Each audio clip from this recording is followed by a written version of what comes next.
to thank our session partners, Pioneer and Kalari Capital.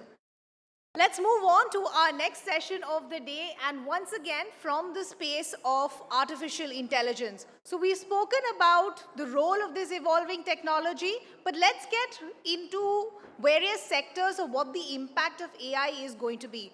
And over the next 30 minutes, we'll talk about the role of artificial intelligence as far as the automobile sector is concerned. This session is powered by MG Motor, so we'd like to thank them for their support. Let me introduce the panelists and the chair for this session.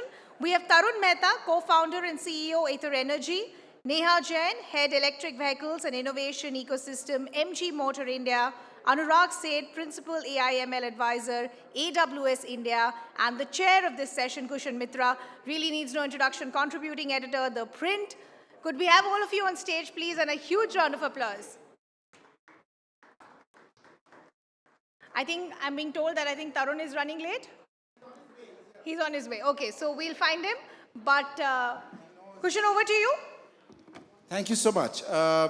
Just a brief introduction of everybody. Tarun is just about to come. I think he should be in the hall. I just spoke to him. Anurag is from AWS, looks at AI and machine learning, the practice. Neha is with MG Motor, looks at the EV ecosystem for MG, and Tarun, of course, is the founder and CEO of Ather Energy. As for myself, I have been an automotive journalist for over 20 years, write about cars, drive cars, and I'm also part of the Indian Car of the Year jury. So I'll keep this brief. There are lots of uses for artificial intelligence in cars because you can do a lot of stuff like predictive learning for behaviors. But we've conflated a lot of artificial intelligence with generative AI and the controversy around generative AI, particularly the Gemini controversy that we all experienced recently. I'll bring Anurag in first as somebody who works in the space. Anurag, can you give me some examples of how the automotive industry can use artificial intelligence, machine learning, and a lot of cars is immediacy, right? We are driving immediately. So how much of this is happening on the edge?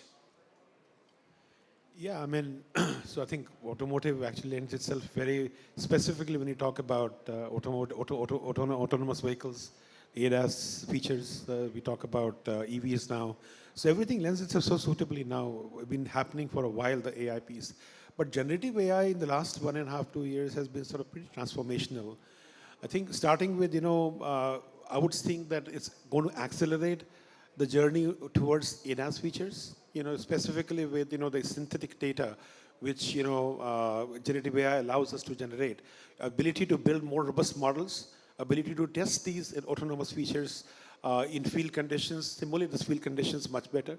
So being able to accelerate the deployment of ADAS features is going to be number one. Other pieces in terms of even in productivity in terms of design. So we've seen now some of our own customers at AWS working on solutions using generative AI, which is helping mechanical design, for the cars, for car, car parts and so on. And a recent survey by McKinsey mentioned that you could essentially see a 10 to 20% productivity improvement in terms of the timelines for designing these automotive parts, right? So that's another impact which you're going to see. Yeah. But more specific to your question around, within the car, the whole, I would believe that the whole user experience would completely transform. Having voice-enabled chatbots which are powered by generative AI inside the car. Imagine I'm now arguing and discussing, hey, what are my route options? What are my route planning? What am I, just to, mitigate the range anxiety, where is my next charging station? Should I go this way? Should I go that way? Imagine the whole transformational experience when you come to driver communicating in more real time with the car. So those are stuff which are already happening, right? So again, it's across the board. Of course, you mentioned about predictive maintenance. You talked about personalization of experience, optimization of the car parameters based upon the driving styles I drive in. I was telling you just before the panel, this time the first time my US trip, I rented a EV, in the US. I dared to do that because I wasn't too sure where I'm going to get the charging points and so on. And it was pretty impressive in terms of it very quickly adapted to my driving style. Even today it's happening, right? I started off and saying, hey, what is my range? 250 miles. And within a few hours on a full charge, it started saying, what kind of kind of roads I'm driving, kind of braking I'm doing, kind of things I'm doing. It started adjusting the actual ranges based upon my own driving style. So all that stuff is happening as we speak today. Neha, I want to bring you in. MG has been a partner to Tycon for many years now, I'm told. Neha looks at the electric vehicle ecosystem for MG Motor. MG Motor has 2 electric vehicles on sale, the ZS EV and the MG Comet. The MG Comet is this cute little car that does the rounds. But Neha, you work with startup founders looking at AI. How is MG Motor using AI to improve the user experience or the ownership experience? And what have your learnings from startups in the artificial intelligence space been? Thank you, Kushan, and good afternoon, everyone. So, when it comes to AI, we are seeing that every year, in the last few years, this entire space is seeing a lot of advancements and discoveries.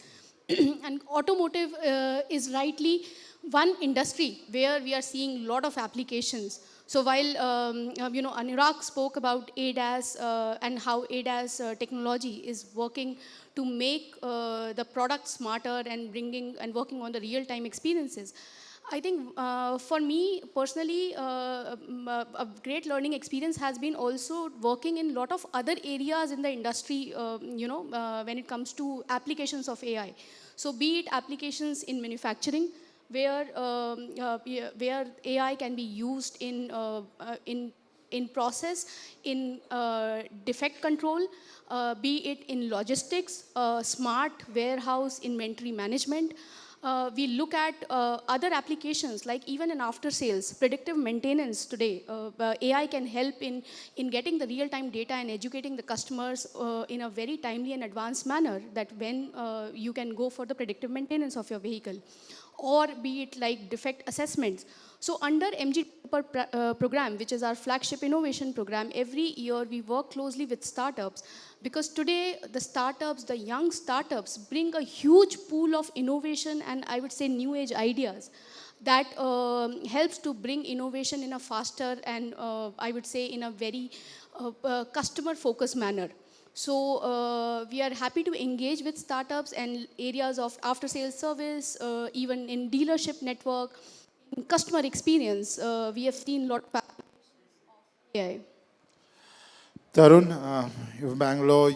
Ather Energy, of course, is one of India's newest electric two-wheeler startups. They've coming out with a new product, Rizta, in a couple of weeks for the families. Looking forward to that. But can you give the audience an idea of what Ather's experience with AI has been? Are you using AI in design? Are you using AI to improve the riding experience for your owners? And even manufacturing, as Neha mentioned, is there potentials for AI to improve and processes in manufacturing?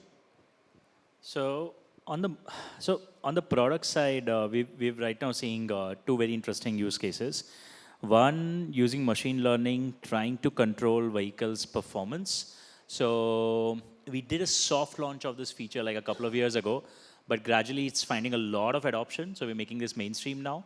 What we did is we realized a lot of people want a guarantee of a certain range that they will get.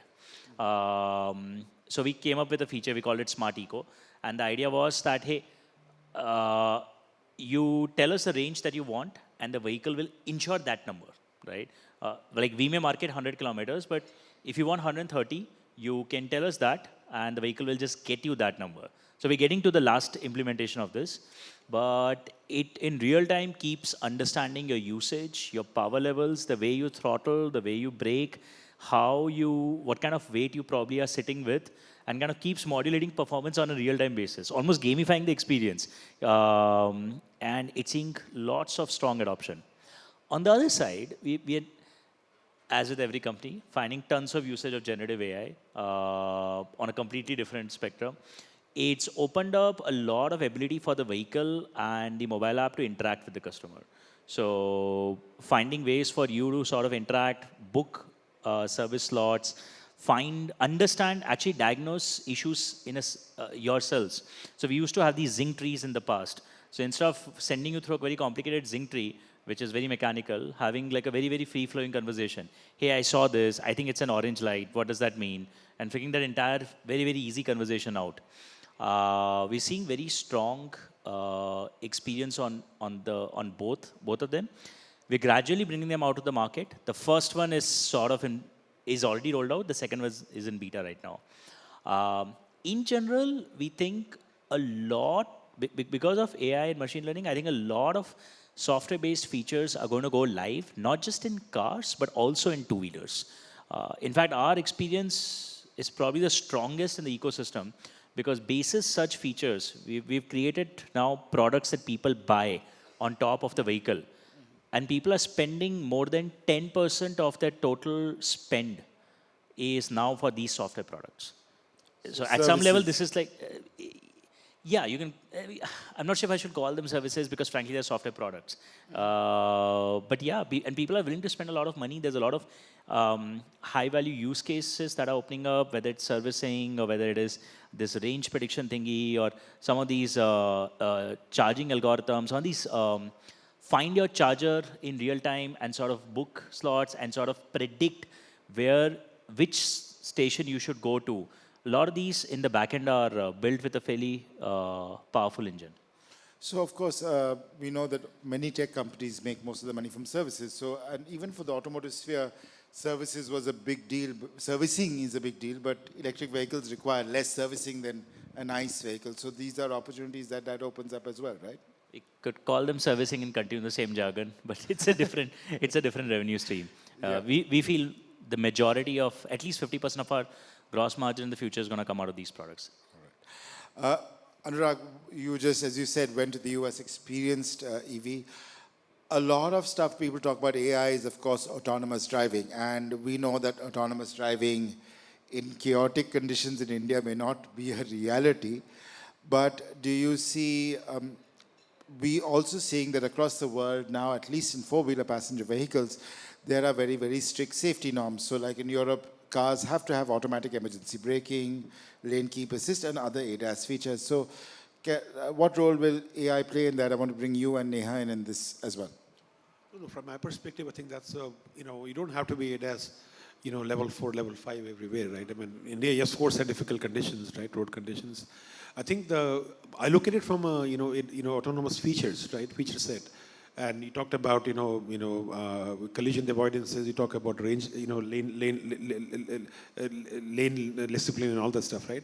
So these are all safety features which are getting mandated across the countries, and AI is going to play a fundamental role in doing that. That's the reason a lot of work is happening, not just on the AI models which allow you to do that, but also on the edge. And that's a very important element, right? I mean, there is, of course, hybrid models coming in where there are more sophisticated models sitting on the cloud, where there are much smaller models sitting on the edge. Edge hardware is getting enhanced significantly. And all of the stuff is happening, in terms of, we'll see a lot of that work happening in that space, doing a lot of on-the-edge AI models which are going to do, some of these, safety-related features on ADAS. And Neha, you sell advanced driver assistance systems, that is ADAS, on most of your vehicles. What has your user experience been? And a lot of it is, of course, driven by computing on the car, AI in the car. So what do users come back and tell you? What do they like? What do they not like? So see, when it comes to ADAS to the car, and sometimes ADAS and autonomous, because people take it as equivalent, I just want to break down for the audience also. There are 5 levels when it comes to autonomy in the car. So level 1, level 2, and level 5 is when the fully autonomous car, it is called.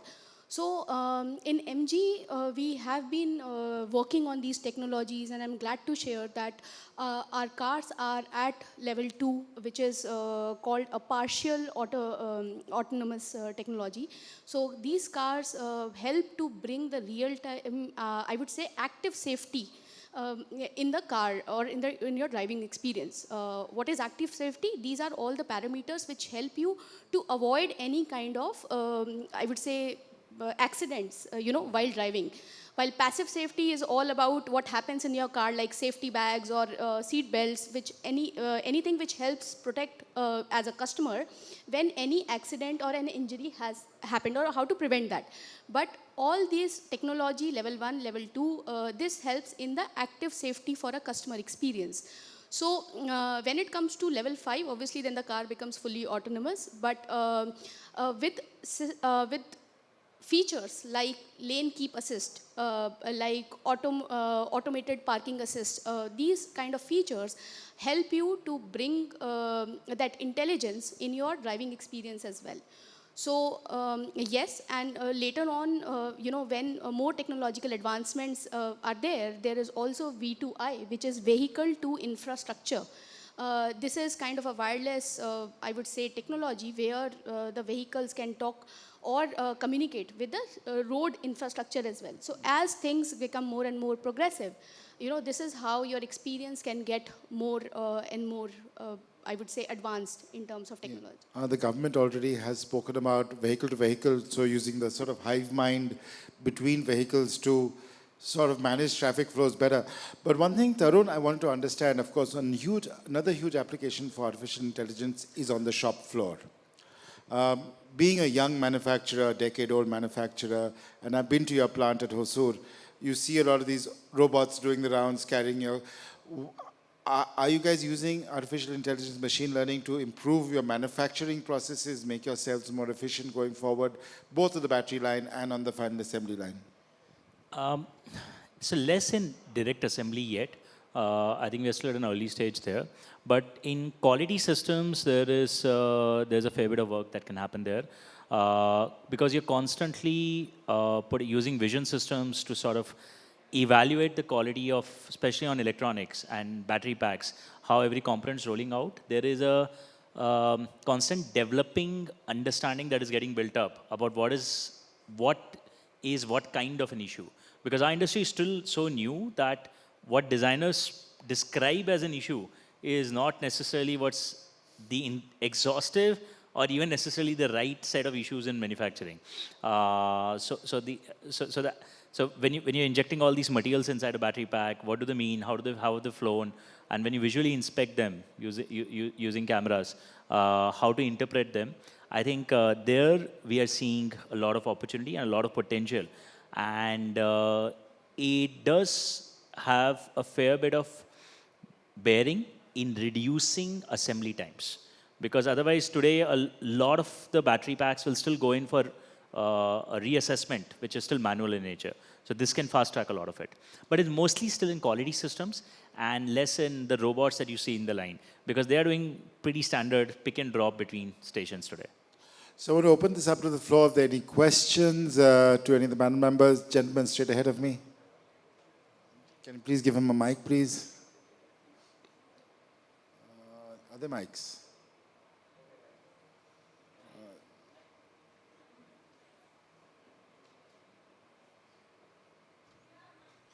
Please keep your questions short and to the point, please.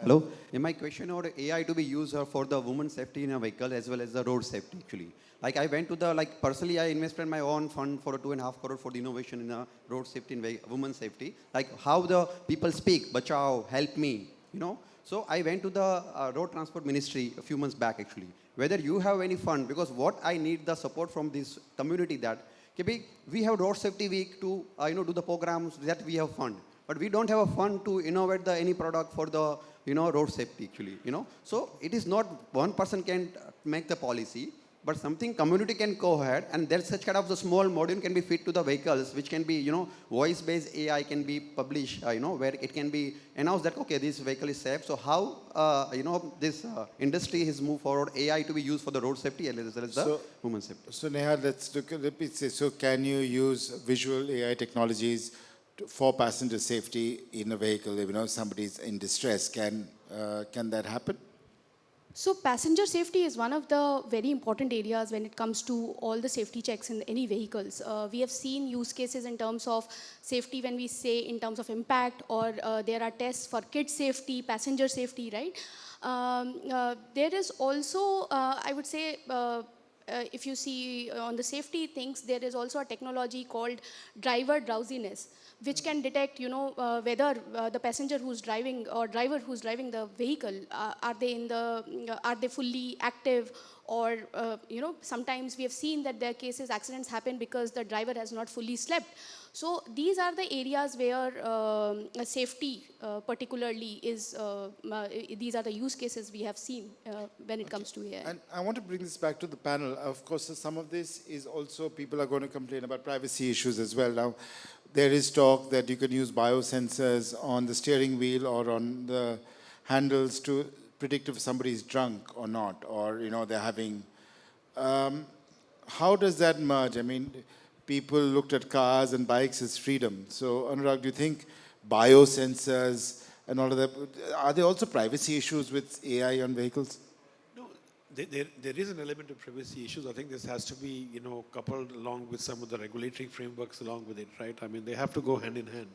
Any responsible use of AI and privacy sort of concerns there have to be handled in a dual fashion, right? With the regulatory framework along with it. And Tarun, would you, for example, if somebody is riding badly and the system figures out, would you stop a vehicle? It can be done, but is it good to do that? I'm pretty clear about it. The rider needs to exercise, this decision making has to be with the rider. Unless law compels us to put a restriction in, I'm very clear, we are not going to take this control in our hands. We are not going to send this signal out. We are not going to send this data out. I think the minute you start taking that liberty, you break the entire trust and you break the adoption of this technology in the first place. So the way it always has to work, like let's say even if there are biosensors in the handlebar to detect whether you're drunk or whether you're sort of drowsy, unless you've selected the option that please stop the car or please stop the scooter or please lock my speed, if you haven't selected it, we will not exercise that option. And I think I think that confidence has to be very publicly given to buyers that listen, it's not, see, because let's be honest, like one of the biggest fears that I know everybody has is one day, if you know the speed I'm going at, you know my GPS data, you know who I am, one day, the minute I start riding at more than 60 kilometers per hour, you will send an automatic challan to my house, right? You will just kill the willingness to even have then a connected vehicle, right? And it's going to end negatively for everybody. So we need to we need to go overboard in communicating that there's a very, very solid wall in the data that gets collected or in the observations that are made. It will never transcend beyond your vehicle. Even if it comes to us in an anonymized fashion. We will not take this and personally connect it back to you. All right. Because there was an example with another manufacturer. Any other questions, please? Yeah. My question is for Tarun. So how do you see advanced driving features in two-wheelers? So we're going to see first more interaction of the vehicle with the driver. We're seeing a lot of those use cases pop up where, for example, using haptics and more visual clues, because most electric two-wheelers these days have a beautiful dashboard display. So using visual clues and haptics, vehicle will start interacting more with you. So give you more feedback on how you're driving, right? So let's say you have to take a left turn. You can start giving that feedback back to the driver. You're sort of driving in a way that you will almost certainly lose control. Give you some haptic feedback, right? To sort of letting you know that maybe this is a good opportunity to start braking, right? So we are in phase one, which is literally the next 18 months. You're going to see a lot of these features come in, which is the vehicle for the first time genuinely talking back to you in some way, whether it's haptics or visuals. Historically, the only way the vehicle talked to you was like this light that went on your display, right? That there is no oil. Like that's the limited, or like fuel khatam ho gaya hai. Now I think we're going to see a lot more advanced features. That's step one. Step two is going to be, and I can't believe I'm now confident of this because I used to joke about this. Almost certainly you will see the introduction of cameras in electric two-wheelers. Almost certainly, because compute has jumped up so much, and the cost of that camera is so damn low कि almost 100% एक या दो camera आ रहा है उसमें. Now you may not see a display, like you're not going to use that, but using that camera to predict something for you and again give you feedback from the vehicle to the driver is going to become very common over the next 2 to 3 years. So this is going to be like a stick shaker on an aircraft predicting stall, right? In that sense. One last question before our time runs out, if anybody has one.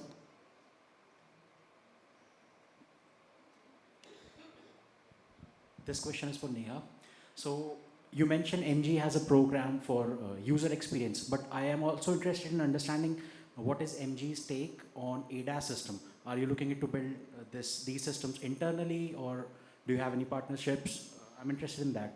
Can you shed some light on this? So basically, as a product technology, ADAS level 2 is what we are currently offering. When I talked about the programs of working with startups and working with tech partners, the intent is to bring innovation. One is product-led innovation, which is basically what you can do or what product brings. But there are so many kind of use cases, and today we are seeing that from startups. They are working on so many use cases which can then work with product itself. See, as a connected and as a technologically advanced product, it is not very easy to create or change the product very easily. But what you can do and what we are seeing also, there is a lot of ecosystem which is developing around experiences, right? Like Tarun mentioned about how charging experience is getting evolved. We are working with a lot of startups in this space who are helping for users to discover and to find out the reliable charging infrastructure. We are working with a lot of CMS partners who are providing, again, customized experience for the EV customers. So like these are a lot of use cases, and that is what I wanted to highlight beyond the product as well, where these technology and AI can be worked upon. So I've got a big red screen saying time's up. So thank you, Anurag. Thank you, Neha. Thank you, Tarun. Thank you, the audience. So these guys are still around for a short while. You can obviously catch up with them. And again, many thanks to Tycon for inviting me to moderate this session. Thank you, everyone.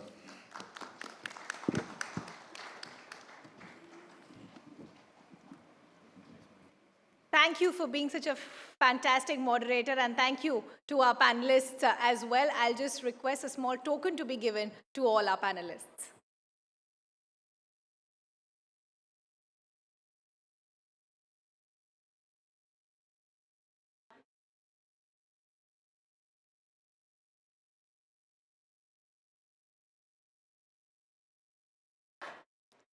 Could we request the guests to come forward for a group opportunity, photo opportunity, please?